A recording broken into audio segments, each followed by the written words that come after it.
मैं हरिप्रकाश, डॉक्टर हरिप्रकाश हरि आज आपके सामने फिर एक कविता प्रस्तुत कर रहा हूँ, जिसका भाव यह है कि हम वैसे तो किसी से बैर नहीं चाहते, लेकिन जब जबरदस्ती कोई हमको छेड़े तो हम क्या कर सकते हैं।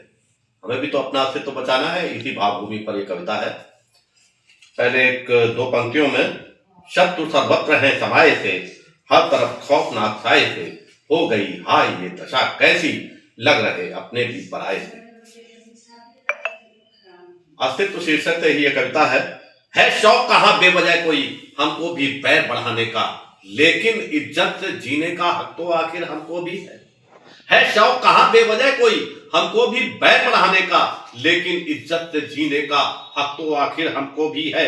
जब भरे सदन में भारत माता का अपमान कहीं होगा, जब भारत में भी भारत की संस्कृति का मान नहीं होगा, जब सत्ता मद में हो मदांध शासक आंखें नीचेंगे, तो जब खुद माली ही फूलों के खून से बगिया खींचेंगे, तो जब अपने ही चराग से खुद अपना आशियां जलेगा, तो जब अपनों के ही खंजर से अपनों का लहू बहेगा, तो तब फिर बोलो कब तक कैसे भीषण संग्राम टलेगा। तो जब हो सारा का सारा ही अस्तित्व किसी का खतरे में, तो कहां बचा कोई विकल्प, तब फिर व्यवहार निभाने का है शौक कहां बेवजह कोई हमको भी पैर बढ़ाने का, लेकिन इज्जत से जीने का हक तो आखिर हमको भी है।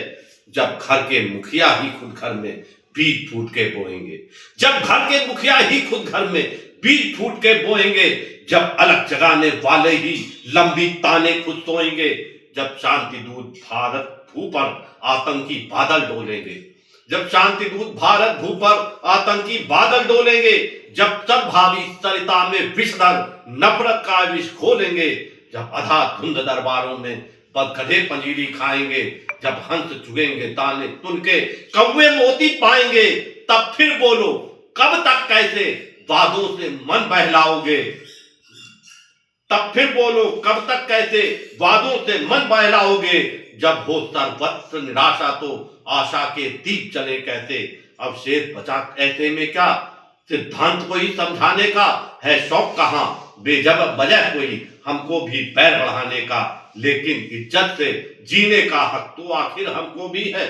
अंतिम चरण है इसका, जब रक्षक ही विश्वासघात कर भक्षक सा आचरण करें, जब रक्षक ही विश्वासघात कर भक्षक सा आचरण करें, जब भरता ही अपहरता बन भृत्यों का धन अपहरण करें, जब अन्यायी रावण का ही सर्वत्र जहां पर राज चले, जब अन्यायी रावण का ही सर्वत्र यहाँ पर राज चले, जब राजनीति सीता संतप्त पड़ी दुष्टों के खड्ग तले, हम हाहाकार मचा देंगे हट जाओ मत रोको, हम हाहाकार मचा देंगे हट जाओ मत रोको, हम रौद्र रूप दिखला देंगे हट जाओ मत रोको, हम प्रलयंकर बन जाएंगे हट जाओ हमको मत रोको।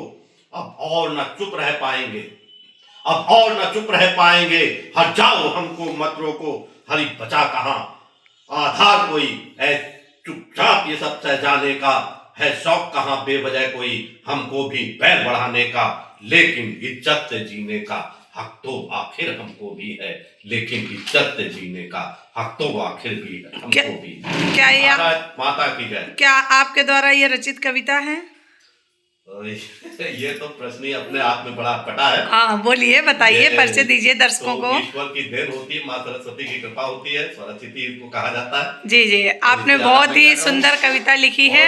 और आपसे ये निवेदन करूंगा, जैसा मैं रोज करता हूँ, कि अगर आपको अच्छा लगे तो ये दूसरों को भी अच्छा लगेगा, आप दूसरों तक पहुँचाएं, सब्सक्राइब करें, फॉरवर्ड करें और अपना परिचय बता देना, आशीर्वाद बनाए रखें। और कभी मेरी आपको आवश्यकता महसूस या आपको खुद सुनने का मन हो तो मैं निःशुल्क कविता सुनाने के लिए हमेशा प्रस्तुत रहता हूँ। अच्छा, आप कभी भी मुझको याद कर सकते हैं। पूरा अपना नाम परिचय बता दे थोड़ा दर्शकों को। डॉक्टर हरिप्रकाश हरि, जैसा मैंने पहले भी बताया था, जी जी बता रहा हूँ, विधान परिषद से सेवानिवृत्त विशेष सचिव और संघ का जन्मजात स्वयं सेवक, और शायद ये संघ की प्रेरणा से ही इस तरह की कविताओं ने जन्म लिया है। और वो मैं आपके सामने भारत माता की जय, जय मातरम।